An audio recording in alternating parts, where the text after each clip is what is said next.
right, everybody, buckle up, because today we're diving headfirst into a topic that's been making headlines left and right: tech security woes. Yeah, we're talking about those moments when you realize that maybe, just maybe, our digital lives are a little less secure than we thought. It's like that feeling you get when you realize you left your front door wide open all day, except instead of your house, it's your personal data. And instead of a few missing spoons, we're talking about sensitive information, financial details, even control over your car, potentially up for grabs. Speaking of cars, did you see that thing about Kia?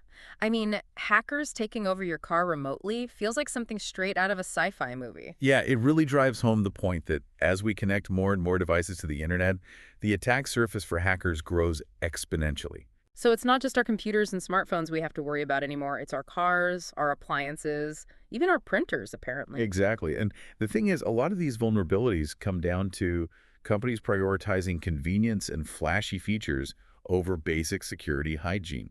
It's like they're building a house of cards, adding more and more features without making sure the foundation is solid. Precisely. And when that foundation crumbles, the consequences can be pretty dire, as we've seen with that recent Meta debacle. Oh yeah, the almost $1 billion fine for basically leaving everyone's passwords out in the open. $1 billion.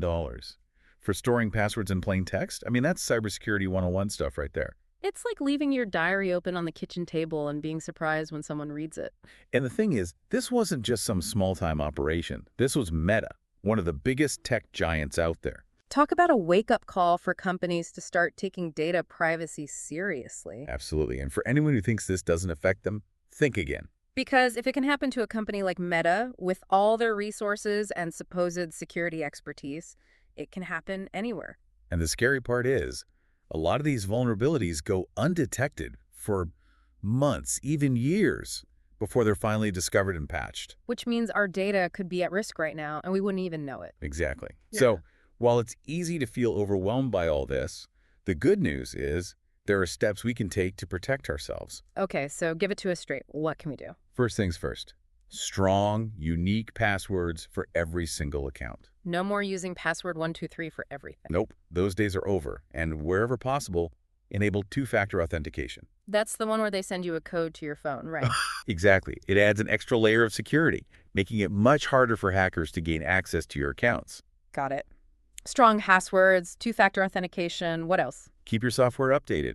Those seemingly annoying update notifications, they often contain crucial security patches. So don't ignore them, even if it means waiting an extra 5 minutes. Exactly. And finally, be mindful of what you share online. Because once something's out there, it's out there for good. Exactly. So think twice before sharing sensitive information and be wary of phishing scams and suspicious links. So much good advice to digest today. Any final thoughts before we wrap up? Just remember, cybersecurity is a marathon, not a sprint. It's an ongoing process that requires vigilance and proactive measures. Well said. It's definitely given us a lot to think about and maybe a few passwords to change. Thanks for joining us today. And as always, stay safe out there in the digital world. You got it. Stay vigilant, everyone.